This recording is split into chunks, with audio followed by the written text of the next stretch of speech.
L'histoire que je vais vous raconter est véridique. Je l'ai non seulement vérifiée, mais je l'ai lue sur place. Et on me l'a racontée sur place en Nouvelle-Calédonie. Elle fait appel au meilleur de nous-mêmes. Cependant, elle est pénible. Elle est dure à entendre. Ce n'est pas par facilité que je la choisis, mais tout simplement parce qu'elle est porteuse d'une grande vérité chrétienne, et parce qu'elle coïncide avec une actualité de tous les jours depuis ce temps-là. Je ne pense pas qu'on puisse faire vraiment la paix tant que l'on n'a pas le courage de regarder le passé avec sérénité, en s'obligeant à voir, à se dire, à ne pas affabuler et à accepter la vérité avec humilité. Il ne faut pas en retirer du ressentiment, ça n'a aucun intérêt. C'est le mal, ça devient cancérigène dans notre cœur. C'est cancérigène, non. Mais simplement essayer de faire naître le pardon dont nous sommes tous redevables. J'intitulerai donc notre parabole « Le Kanak et le gouverneur ». Le Kanak, vous savez ce que c'est le nom que l'on donne aux Mélanésiens. Ils sont 15 millions à peu près de Kanaks. Donc, je prends comme titre « Le Kanak et le gouverneur ». Voici donc cette histoire qui vaut une parabole.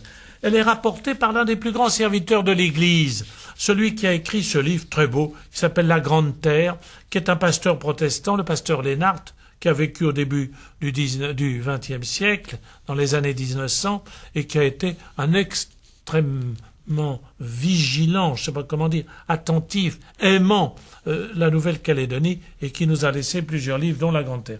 C'était donc une époque sans avion ni radio, exactement 1900.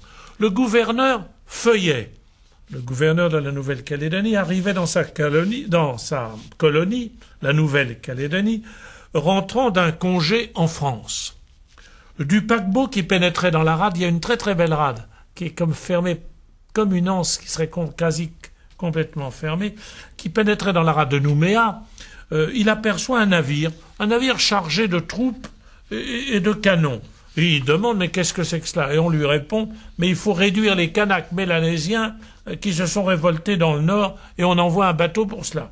Il était au courant de troubles qui avaient eu lieu. Ça arrivait de temps en temps qu'une tribu... La Nouvelle-Calédonie, imaginez 500 kilomètres et des vallons en forme de V, 1100 mètres d'altitude qui descendent, et des tribus qui font entre 300 et 500 personnes, et souvent avec une langue différente de tribu à tribu.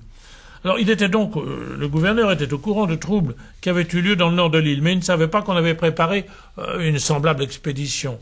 Alors quand il a été repris possession de son cabinet, il s'informa en disant « Mais vous voulez réduire les Kanaks à la famine? Qu'est-ce que vous faites là ?»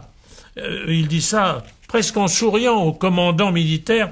Et il lui ajoute « Mais vous avez jamais été dans leurs montagnes. Il y a des fruits ou des racines derrière chaque caillou. Donc, qu'est-ce que vous allez faire avec une expédition ?» Puis je lui demande « Mais enfin, ce chef rebelle, personne n'a donc causé avec lui ?»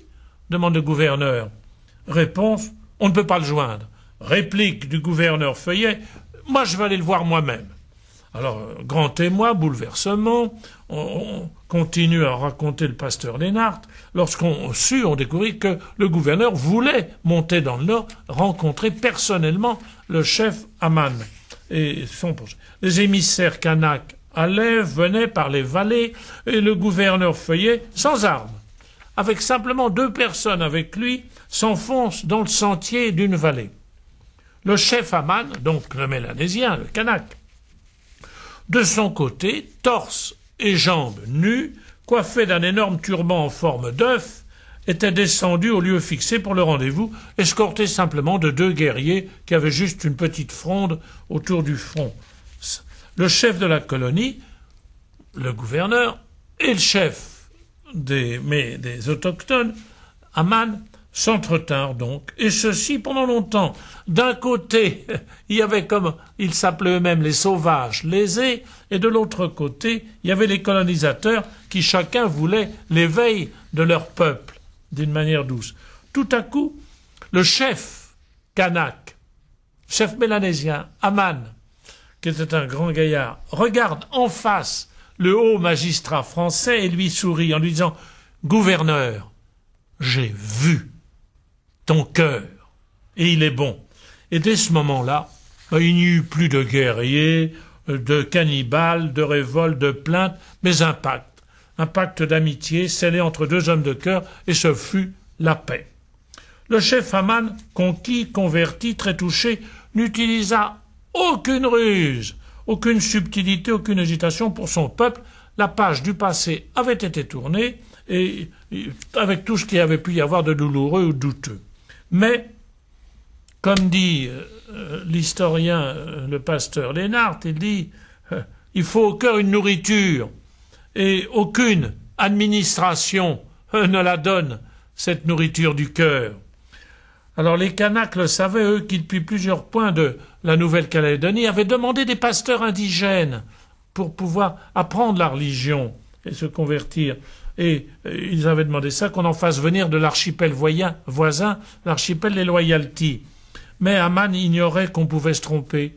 Aman ne pensait pas qu'il pouvait y avoir de la mauvaiseté dans le cœur d'un homme, qu'on pouvait ignorer que la malice pouvait aussi se loger aussi dans le cœur des hommes. Il était heureux de voir son peuple se transformer, sa tribu se transformer en s'instruisant dans les choses de Dieu. Et, cette chose émouvante, déjà sa femme avait été admise dans l'église, et Aman avait confiance. Un jour, il est appelé à la gendarmerie pour y saluer le nouveau gouverneur. Ça n'était plus Feuillet, il y avait eu un nouveau gouverneur qui avait été nommé. Alors, se souvenant du gouverneur Feuillet, Aman descend avec plein de sérénité, il était tout paisible, pacifié, et arrivé devant les autorités, le chef Kanak, Aman, est tout à coup pris par une certaine gêne. Tout à coup, il a un frisson, il est gêné. En effet, il se trouve en face, en présence du magistrat français qui était tout petit. Il se trouve en face d'un gouverneur, de ce nouveau gouverneur, mais qui était tout petit, de petite stature, alors que lui-même, Aman, était grand, un homme très grand. Alors, il voit une chaise et il s'assoit sur la chaise. Alors, gouverneur, fonctionnaire, gendarme se regardent. Quelle insolence s'asseoir devant le gouverneur qui vous accueille debout.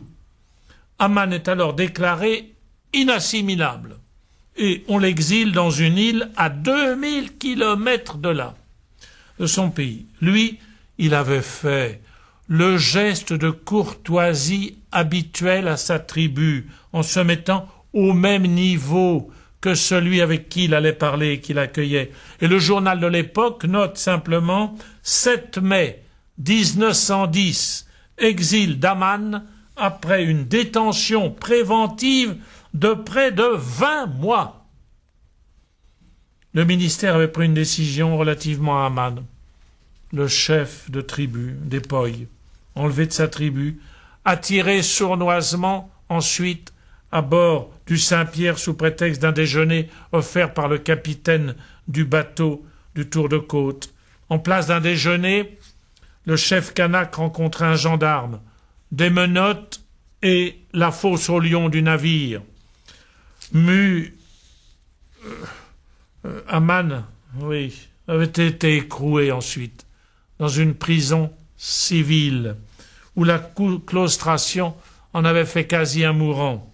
Dès son arrivée à Nouméa, mu par un sentiment d'humanité, le nouveau gouverneur, encore un nouveau gouverneur, avait décidé que Aman serait transféré à l'îlot Amédée. L'îlot Amédée, c'est un très beau petit îlot que l'on voit très bien dans la baie de Nouméa, juste en face de Nouméa, en attendant une décision ministérielle. Un gendarme était affecté à sa garde. Aman sera exilé aux îles Wallis, où il part par le bateau le Kersin, simplement accompagné de sa femme. Le pasteur Lénart a cette conclusion. Je voyais Aman peu avant son départ. Heureux de pouvoir ouvrir son cœur, il me dit « Toi, tu comprends. Tu sais bien qu'un homme ne peut pas dépasser son chef. Quand je suis arrivé devant le gouverneur, mais toute ma poitrine et ma tête étaient plus hautes que celles du gouverneur. Alors, il fallait vite, je me suis assis pour être plus petit que lui, ne pas lui porter injure. Alors ils se sont tous mis en colère et ils m'ont emprisonné. Plus tard, la guerre de 14, très peu de temps après, la guerre de 1914 arrive. Aman a été le premier engagé volontaire de l'Océanie pour aller faire la guerre en France. Il est parti en état d'exil, sans avoir obtenu la grâce d'aller saluer sa famille, les siens. Son neveu, Kovui, était à l'école de la mission à Doneva. Voyant tant de sérénité chez son oncle, quand son âme d'enfant il ne pouvait pas comprendre, il avait résolu de partir aussi avec quelques camarades. Il serait le bras de son vieil oncle, car on ne laisse pas un chef de tribu aller seul au danger. Aman est mort quelque part en Champagne, sur le front de la guerre en France. C'est ainsi que conclut le récit d'Aman par le pasteur Lénart. Mes amis, combien il faudrait de délicatesse pour avoir le courage de regarder en face le passé, avec douceur, avec bonté de cœur, avec le regard des béatitudes. On ne fera jamais la paix si chacun d'entre nous ne purifions pas notre mémoire grâce à la charité. Dites-moi, du gouverneur ou du chef de tribu Aman, mais quel a été le plus chrétien?